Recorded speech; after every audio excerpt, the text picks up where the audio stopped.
Good afternoon and welcome to the webinar hosted by Eagle Hill Consulting, Corporate Culture. Do your practices align with your priorities?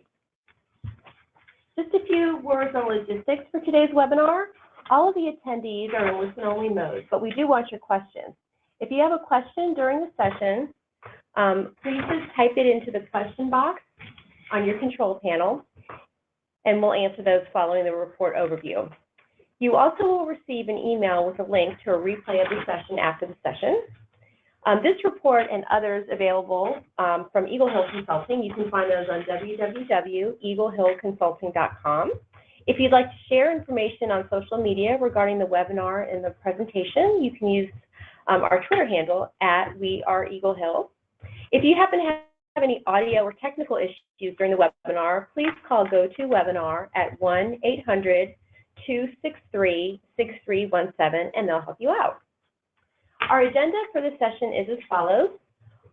We'll go through introductions, key findings, best practices, and then we'll take your questions. We have two speakers on the webinar today. The first is Melissa Jezior. She is President and CEO of Eagle Hill Consulting. And also we have on the webinar, John Bouchevere. He's the Financial Services Lead with Eagle Hill Consulting. And with that, I'll turn the presentation over to Melissa. Excellent. Thanks, Kelly. Well, welcome everyone. I'm excited to talk to you about one of my absolute favorite topics, culture. So first, we're going to kick off with doing a little level set on what culture is and talk about why it matters. Okay, so let's talk about what culture is. And I think there are a lot of different definitions out there. One of my favorite definitions, because I just think it's super simple, is that it's the way we do things around here. And if you think about it, it's really about everything that's probably not written down or documented in your organization that makes up your culture. It really is that collective group of shared assumptions that guide people in an organization. And a silly example I like to give, but I think it kind of highlights what we're talking about is, I remember when I was a new associate at a large consulting firm and I had to go somewhere or another around 5:30. And so I got up to go leave. And my team lead looked at me and said, "Oh, Melissa, I see you're taking a half day today." Now, it's a silly example, but as you might imagine, I never left at 5:30 again, right? And it became really clear that the way things worked around there was that you didn't leave that early in the day. So I think we're looking to uncover in this conversation, how can you figure out what those unspoken rules are within your organization, and then how do you work to actually change them? Okay, so why does culture matter? I think that at the core of it, culture is what ultimately steers business results. And I think that's for better or for worse. And for better, I think when you clearly define your culture and it's understood by the workforce and you measure it and you manage it, the end result is really great peak performance, not only for your organization, but for your employees. I think on the flip side, a toxic culture can either decay or even worse, destroy your team or your organization or your company. And I think back to my own experiences, and I'm sure I'm not alone being the only one that's been involved in a toxic culture. When you are involved in a toxic culture, oftentimes, if you think about it, it's hard to focus on anything other than the toxicity that surrounds you. And when you so many different examples of culture gone wrong in the news right now with companies like Wells Fargo or Boeing, that it really becomes apparent that it's so important and increasingly important for companies to remain competitive, is to really nurture that culture and create the best culture that you possibly can in order to stay ahead of your competition. So if you turn to the next slide, C-suites and our culture survey. We've been really working over a series of different surveys and research to continue to invest in understanding more about culture. And so with this installment, we wanted to really dig into the C-suite and see what they had to say and what they thought about culture. So we worked on trying to understand three questions. Where do C-suite leaders prioritize their own company culture? What management actions are they taking to invest in culture to achieve business? What does focusing on culture really mean for today's leader? So we conducted an online survey of 56 C-suite executives from a large sample of industries. And we polled executives on aspects of org culture, including cultural priorities, challenges, metrics, and successful practices to answer these 3 questions. All right, so before we dive into the data, we wanted to summarize kind of the 3 key things that the data told us. So the data told us that 1, corporate culture directly impacts financial performance and competitiveness. 2, that the C-suite recognize the importance of culture, but there somehow there's not accountability there. And number 3, organizations are not being deliberate about planning and prioritizing corporate culture. So with that said, I'm going to turn it over to John to dive into the data and talk a little bit more about that. Thanks, Melissa. So here's what we found. Actually, the following 3 frames tell a consistent story, which is that company culture matters to the C-suite. So first, we asked respondents about the perceived linkage with financial performance, and 72%, approaching 3/4, agreed or strongly agreed that company culture directly impacts financial performance. Not a single C-suite respondent disagreed with that proposition. Next, we asked about the linkage with competitive advantage, and fully 70% of our C-suite executives agreed or strongly agreed that their company culture was a clear competitive advantage, with 6 disagreeing. So not a competitive advantage. I'm sort of shocked, and I'd be interested to learn more about those types of companies. And then third, we asked about the role of company culture in the war for talent, so as a way to attract prospective employees. And 75% of our C-suite respondents agreed or strongly agreed that their organizational culture was a top reason for joining their company, with only 4% disagreeing with that. So overall, very strong association of organization culture to some of the classic drivers of strategic performance.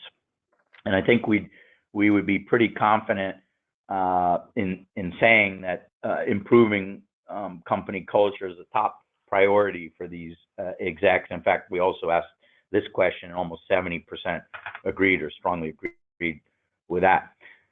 That wasn't the surprising part to us, and I'm sure to our audience listening. What was kind of surprising to us was the disconnect between the priority C-suite level executives seem to place in company culture and what actions or practices in their control they were actually implementing in their organizations. Less than half of C-suite executives agreed or strongly agreed that they held their employees accountable for company culture, and just under 60% agreed that they held their leaders accountable, so 13 points higher than employees. But don't forget about the almost 3/4 who felt company culture was a financial and competitive priority. So turning to the next set of findings, only 60% of our C-suite respondents agreed or strongly agreed that their organizational policies and procedures were in alignment with their company cultures. So about the same percentage as those who held their leadership accountable, which kind of makes sense. Leaders set policy and procedures, after all. And lastly, again, less than half, 48% of C-suite respondents agreed or strongly agreed that they monitored their culture for signs of business risk. And this aligns with the percentage you may recall of those who held their employees accountable for company culture. So we find the juxtaposition of these results a little surprising. On the one hand, company culture impacts financial performance, competitive advantage, and attracting talent. And on the other, we don't always hold leaders and employees accountable for it, or align our policies and procedures to it, or monitor it for signs of risk. So we ask, why is that? Why the disconnect? And what can be done about it? And for that, we turn back to Melissa. Excellent. Thanks, Sean. So I think as we start to shift now with, okay, that's really interesting findings that we just talked through. What do we do? What can we help you all take away from today to be able to do something about and make some differences either in your own teams or your own organizations? And if I had one thing to really impart on everyone, I would say it's that culture, I think at times feels like a nebulous, kind of squishy thing, but in reality, it's something that can be broken down into components, analyzed, influenced, and changed. And so one of the things that we really talk about with our clients is that every year, I know at least at Eagle Hill, and I know many of our clients do this well, we have a plan that we put together every year. We have a business plan we put together every year that we follow and we execute against. In fact, we even have a long range, right? We have a long range strategic plan too. What I am urging everyone to start doing is making culture a part of that plan. If you think about it from like a sales perspective, you would never dream of building a business plan or a strategic plan without some discussion around sales and how you're going to achieve the sales targets that you have outlined.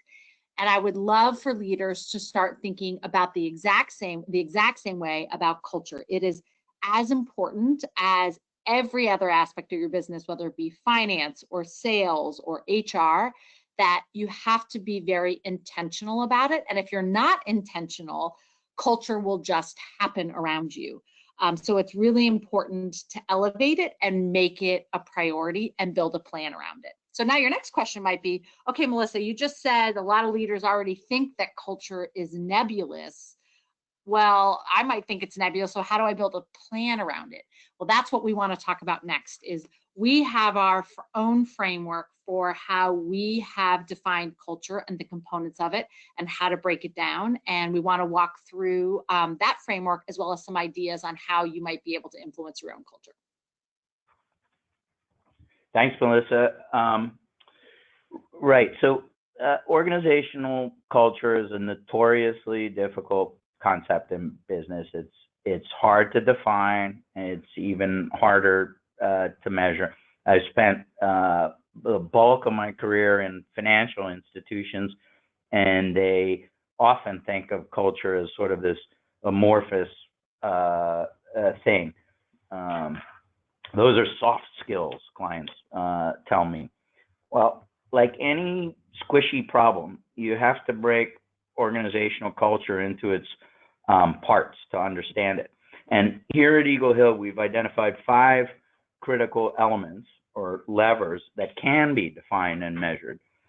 How leaders show up, trust-based relationships and transparency, authenticity, employee satisfaction, and core values. Together, these levers define a company's culture. Of course, each company has a different configuration of these things, different ways of doing them, to go back to Melissa's definition. And oftentimes clients will pull on just 1 or 2 of these levers and expect to move the whole company. But what we found is you actually have to pull on all 5 at the same time. They work together and they reinforce each other. And that's the way you move company culture and performance. So this framework can be a useful tool we found for helping senior leaders put in place accountabilities, prioritize investments in their culture. Yes, you can invest in this, it turns out. Ask the right questions and get the actionable insights they need to move the dial on their company culture.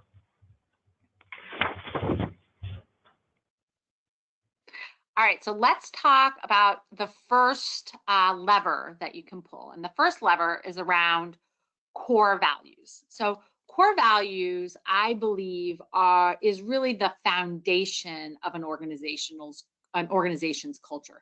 It's really, it really should be the it's kind of guideposts that every decision that you make should be in line with your core values. There are two things that two things that I could recommend right off the bat that you could consider doing right away with your own, assuming you've got core values in place.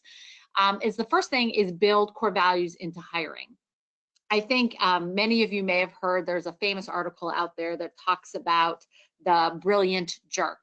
And the goal here is to never hire the brilliant jerk, right? You want to make sure that you're hiring someone that not only is technically great and really will help move your business goals forward, but really fits in well with the core values that you've already established. If you can find someone that has already naturally aligned with your core values, it makes that integration and assimilation into your company so much easier. So I think right from the get-go, we've got 4 core values, and those are all integrated and seamless in our own recruiting process. And we evaluate our core values as strongly as we would evaluate someone against our technical criteria. The second thing that I recommend is not only modeling the core value behaviors, but holding employees accountable for the core value, for actually demonstrating those core values.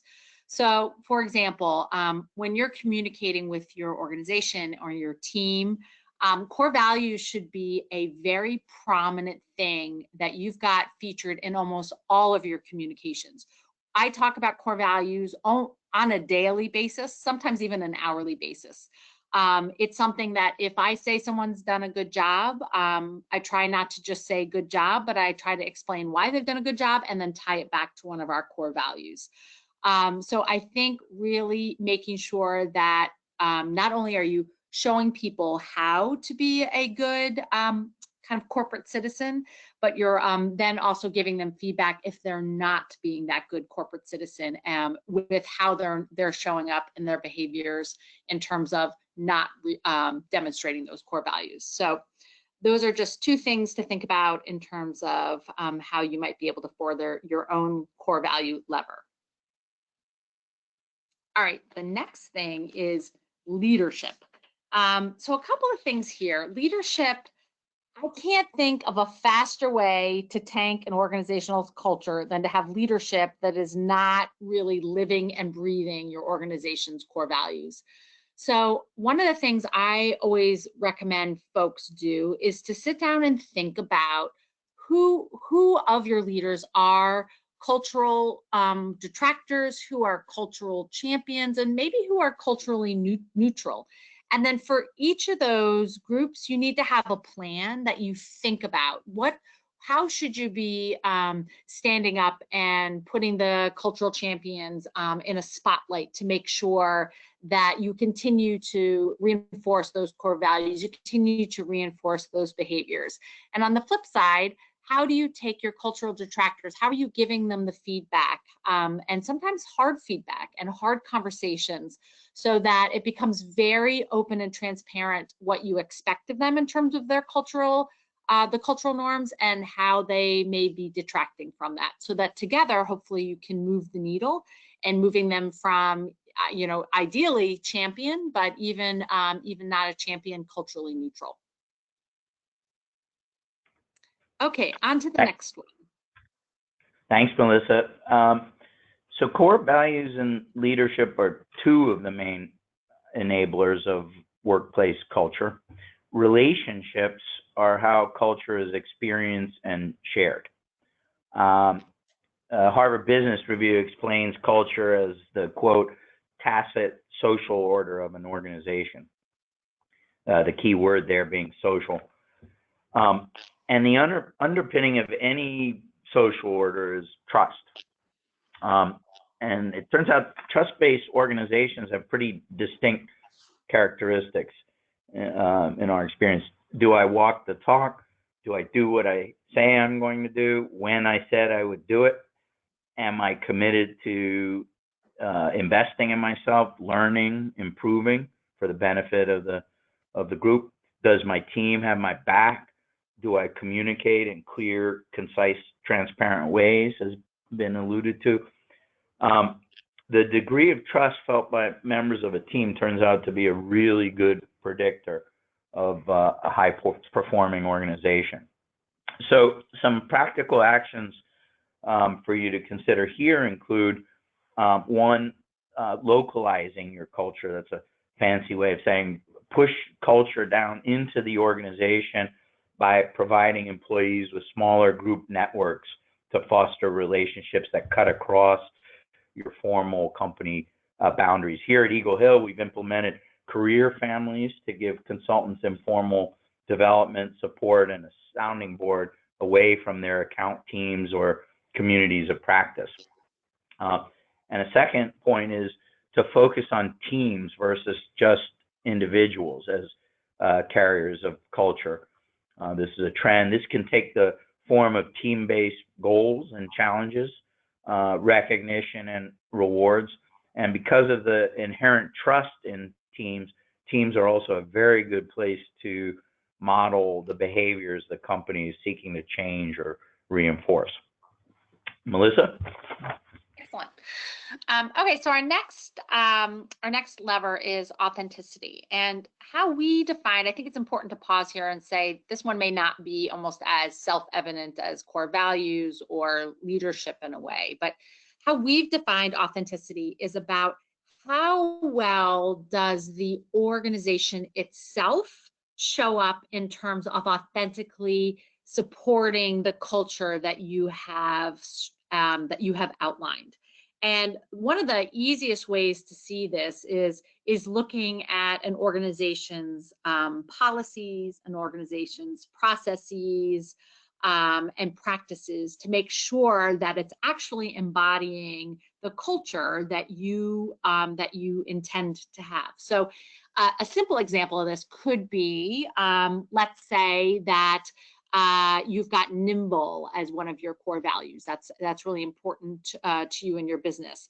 But perhaps all of your policies and your processes really create much more of a hierarchical, bureaucratic environment. Those two things would really be at odds with each other. So one of the things we recommend to our clients is to sit down and do an assessment of your policies, practices, and procedures to see which ones really and truly do support your organization's culture and core values, and really work on identifying which ones don't, and making sure that you're taking some action against those that don't support what you're trying to achieve. So on to the next one. I think it's becoming, the next one is employee satisfaction.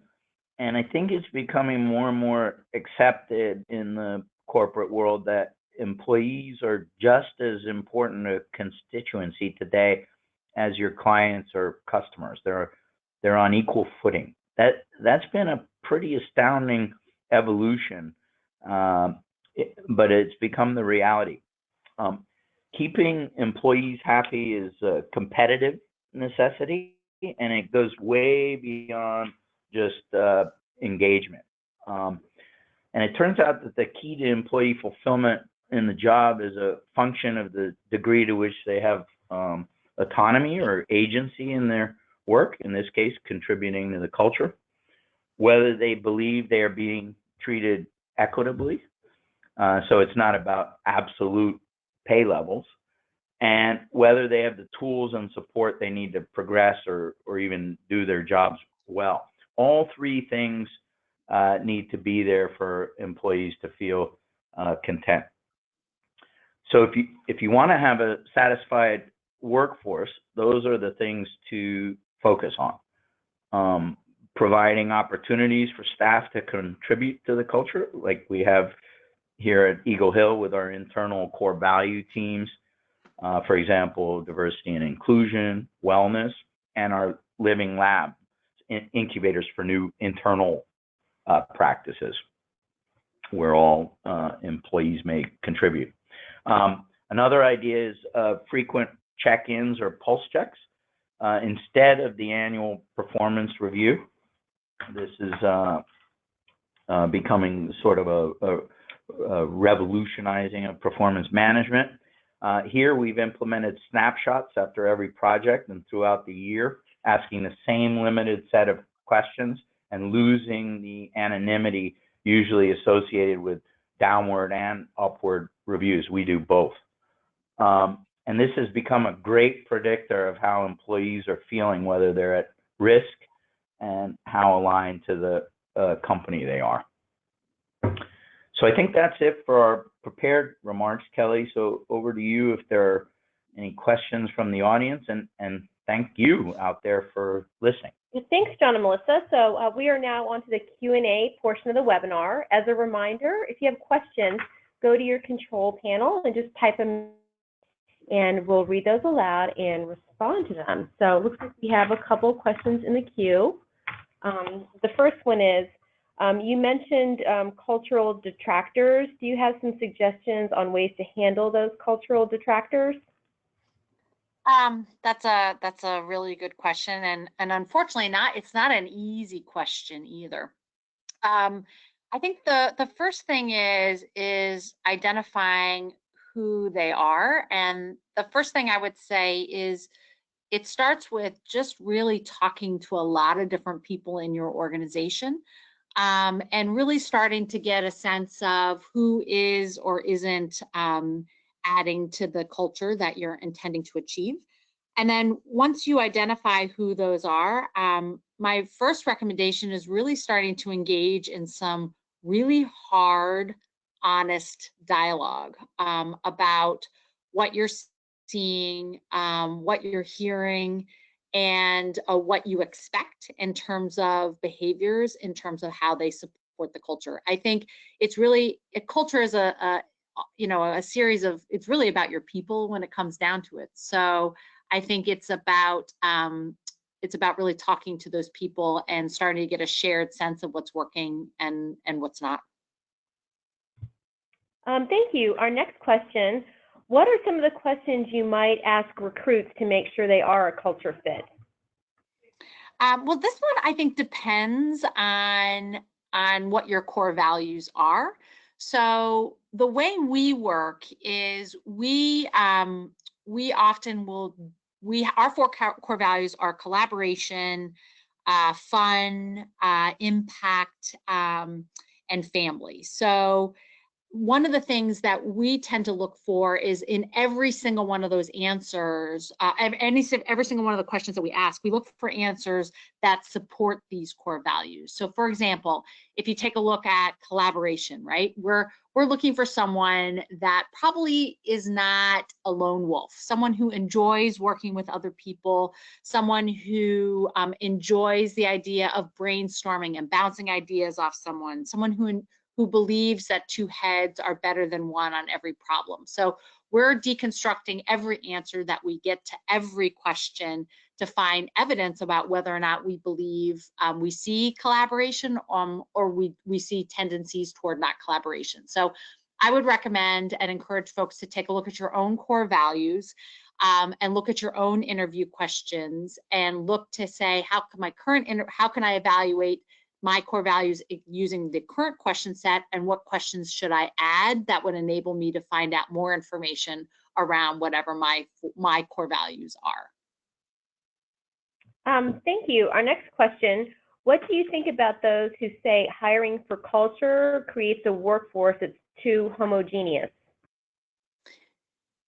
Okay, so that's a good question. I think, and this is, again, probably another silly example, but I think maybe will help illustrate the point I'm trying to make. So you think about it on a macro level, like think about the United States, and the United States, we have a culture, right? We have an American culture.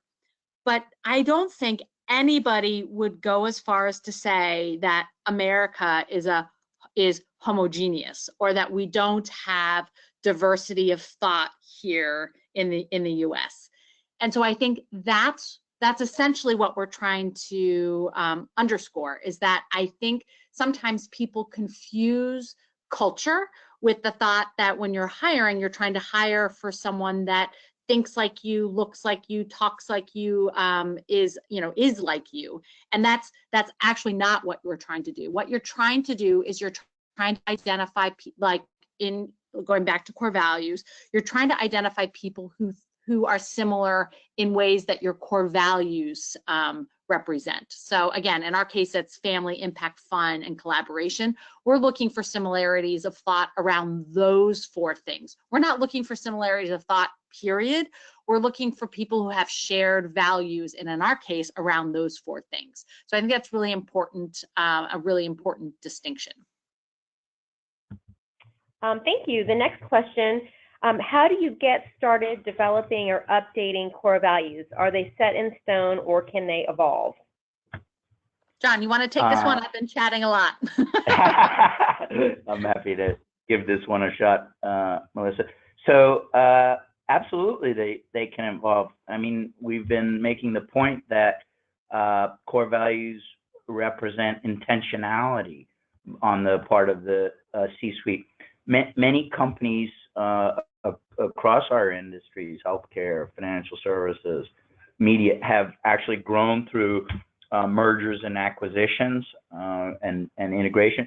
Turns out this is the perfect opportunity to put a stake in the ground on a new set of operating values and principles. So it sort of starts there, and it can be a fun facilitation process with the C-suite to arrive at what those new operating or evolved operating principles will be that cover the whole enterprise.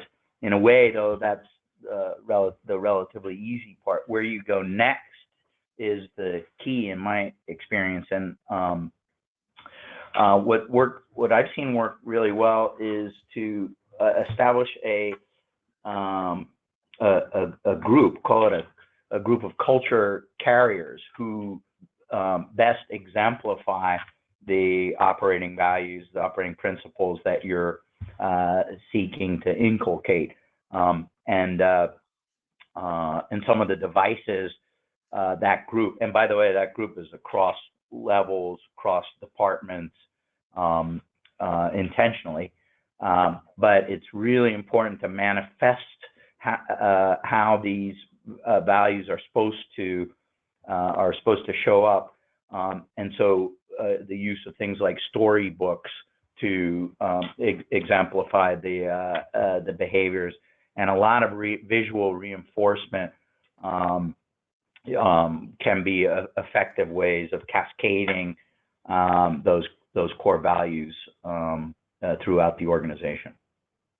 Thank you. The next question, could you talk a little bit more about the snapshot tools? Are those interim employee check-ins in the evaluation process? What type of limited questions are included in those? Cool. I can take this. John, feel free to jump in. So the way our snapshot process works is, as John mentioned, we pulse our employees at a minimum of 4 times a year, asking a standard set of 8 questions. But often this is at the end, but a minimum of 4, but it takes place at the end of every project. So whatever kind of comes first. And we ask 4 standard questions, and that, as also John mentioned, they are anonymous. They are not anonymous, I'm sorry. And the results go to the team lead, and where we encourage a conversation to take place, where we ask the employee and the team lead to sit down and discuss the individual's answers on the 8 questions. And we ask things, everything from how do you understand what's expected of your role? Do you feel like you're surrounded by people who share your values? Do you feel like you can use your strengths every day? and so on and so forth. And these 8 questions, we hope, prompt conversations that enable the team lead to be able to do something about the person's answers. We hope it creates a way for, as issues arrive, a really safe place to be able to talk about these things and a place for the team lead to be able to make changes. And it's funny, we've been doing this now for about a year and a half. And when we first implemented it, I think we were all collectively wondering how the removal of anonymity would actually work, and whether or not we would find employees would be honest in their snapshots. And actually what we have found is we found that people use the full 5, it's on a scale of 1 to 5, that people really and truly use the full 5-point scale. And what we have found is that really and truly people are being honest, and we are finding that people it's coming a way for us to have those sometimes hard conversations, and creates a way for people to raise concerns and hopefully for people to address those concerns. Thanks, Melissa. The next question, can you give examples of how to build trust and the focus on teams? What would be examples of way to address or improve trust? I can take this one if Great. you like. Cool, go for it. Yeah. So I think there are a couple of things that you're trying to achieve, and I can talk specifically to my team in the financial services community of practice. One is you want to create a sense that you're all in this together. And you also want a physical manifestation of your commitment to each other and willingness to hold each other accountable. So what we've done in my group is to using, of course, the leadership development criteria of the firm, come up with a set of goals against each of our core priorities and which incorporate values, and then share that with each other. So obviously I'm the most senior person, but we do this across levels, and we do it sort of item by item. So clients, intellectual capital, firm, people, and this has proven to be really effective in promoting transparency and what the collective commitment is going to be of the team and of the team members to each other. And I've been told by my teammates that that it's been the most valuable experience that they've had in years in their time here. I think we all left really positive from that process, and we're in the process of sort of executing it on a quarter by quarter basis. Thanks, John. The next question. I run a small manufacturing business with a total of 29 employees, and there's 3 layers. Culture is very important to me. We aim to have more fun and succeed in some ways to create a family feel. Do you have suggestions on how I would handle getting 2 managers to better exemplify our core values? Okay. I can start on this one again. John, jump in if you have anything to add. So I think the first thing I would say is probably spending time thinking about what you mean by family feel. And I always often encourage folks to spend time thinking about the behaviors that you attribute to that particular core value. So in our case, family is one of our core values. I also started the organization with my father and work with my mother as well. So in my case, family is very much a part of the organization. And what we're trying to impart at our organization is really it's really and truly about being supportive. And how do we make sure that we're supporting our people as you would, I believe, with someone in a family, both personally and professionally. So one of some of the things you might be able to do and think about if you're thinking about something similar is how can you personally model some of that behavior? So is one of your employees going through a hard time? Can you very visibly make sure that you are supporting that employee through their difficult time? Are you celebrating as a unit and as a family? I think that's another great way to be able to really model family behavior. Are you celebrating each other's wins and successes together? The other thing I could think about would be, are you seeing things that directly conflict with some of the family feel that you're trying to create? And to sit down and give them some of that feedback might be another couple of things to think about. So those are a couple things off the top of my head. I don't know, John, if you have anything to add. Nothing to add on that one. Thank you. Our next question, how hard is it to realistically measure employee engagement and satisfaction? That's a good question. I would say it's not that hard to measure it on the surface.